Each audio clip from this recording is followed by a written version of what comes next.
Sallallahu ala Muhammad sallallahu alaihi wasallam. Assalamualaikum warahmatullahi wabarakatuh.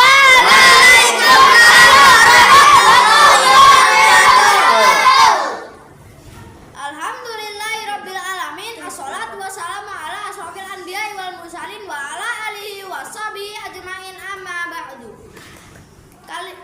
Ustadz Imron yang saya hormati dan teman-teman yang saya muliakan, hari ini saya akan berkulim tentang sabit ayah seorang ulama.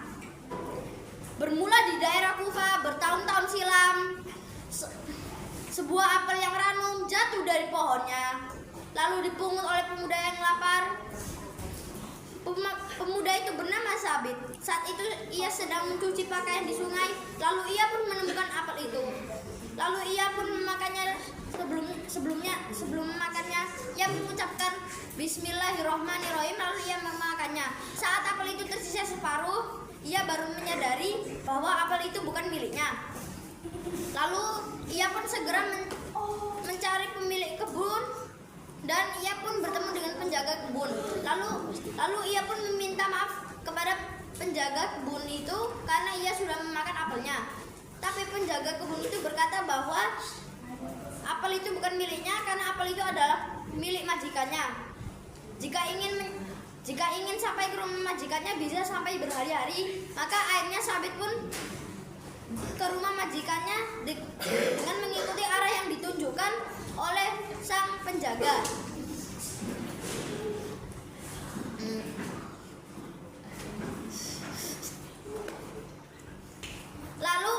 Lalu Sabit pun akhirnya berjalan ke rumah majikan sang penjaga kebun itu, walau harus menempuh berhari-hari bahkan berminggu-minggu.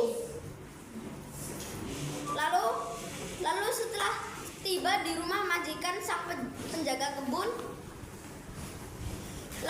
ia pun mengetoknya dan mengucapkan salam. Lalu saat majikan membuka pintunya, ia pun bertanya, ada apa gerangan anak muda? Kenapa kamu kesini? Lalu saat sampai di rumah, Sabit pun berkata, wahai Tuan, aku telah memakan apelmu tanpa izin. Saya datang dari jauh untuk menemui Anda agar saya bisa meminta Anda menghalalkan apel yang saya makan. Lalu sang majikan pun berkata, boleh saja, tapi ada syaratnya. Syaratnya adalah engkau harus menikahi putriku terlebih dahulu. Tapi sebelum itu aku harus menjelaskan ciri-cirinya terlebih dahulu kepadamu agar engkau tak merasa tertipu. Ketahuilah bahwa istriku itu buta, tuli, bisu, serta lumpuh. Lalu Sabit pun berkata dalam hatinya, subhanallah, aku harus menikahi seorang putri yang buta, tuli, bisu, dan lumpuh hanya untuk menghalalkan sebuah apel, namun tidak apa-apa daripada aku masuk neraka. Lalu Sabit pun berkata kepada sang majikannya sekaligus pemilik kebun itu, baik, saya bersedia. Lalu besoknya acara akad pun dilangsungkan. Setelah acara akad selesai, Sabit berkata kepada pemilik kebun, izinkan aku menemui istriku. Lalu sang majikan pun berkata, dia ada di dalam kamar. Lalu saat masuk ke dalam kamar, Sabit berpikir begini, istriku itu tuli, namun aku harus ucapkan salam tidak ya? Sebaiknya aku ucapkan saja, Assalamualaikum. Lalu istrinya pun menjawab, Waalaikumsalam. Sabit pun sungguh terkejut, bukannya istrinya tuli dan bisu. Namun kenapa istrinya menjawab panggilan salam darinya? Dan terlebih lagi ketika Sabit membuka kamar, ia ia menemukan istrinya tidak buta, bisu, tuli, dan lumpuh. Yang ada malah ini istrinya sangat cantik.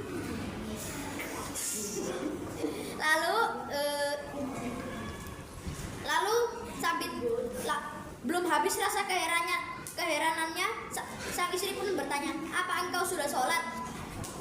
Sabit pun terkejut. Rupanya istrinya tidak buta, tuli, bisu, dan lumpuh. Lalu Sabit pun bertanya kepadanya, "Tapi bukannya ayahmu mengatakan bahwa kamu buta, tuli, bisu, dan lumpuh?" Lalu sang putri pun menjawab, "Yang ia katakan adalah benar. Aku buta, maksudnya aku tidak pernah melihat apa yang diharamkan oleh Allah. Lalu aku tuli, maksudnya aku tidak pernah mendengar apa yang diharamkan Allah. Aku bisu, maksudnya aku tidak pernah mengucapkan apa yang diharamkan Allah.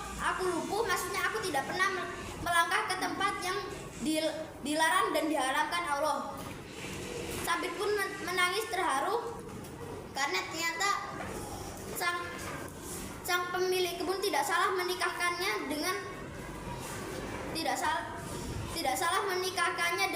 sang putri itu, dan menangis karena ia sudah tahu artinya mengapa sang majikan menyebut putrinya tuli, buta, bisu, dan lumpuh. Lalu selang 9 bulan kemudian lahirlah seorang ulama besar yang mazhabnya tersebar ke penjuru dunia sampai ke Cina.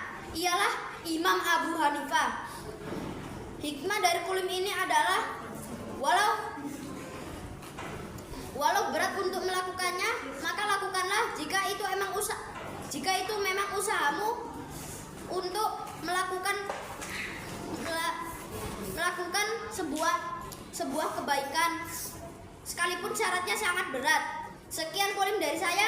Mohon maaf jika ada kesalahan.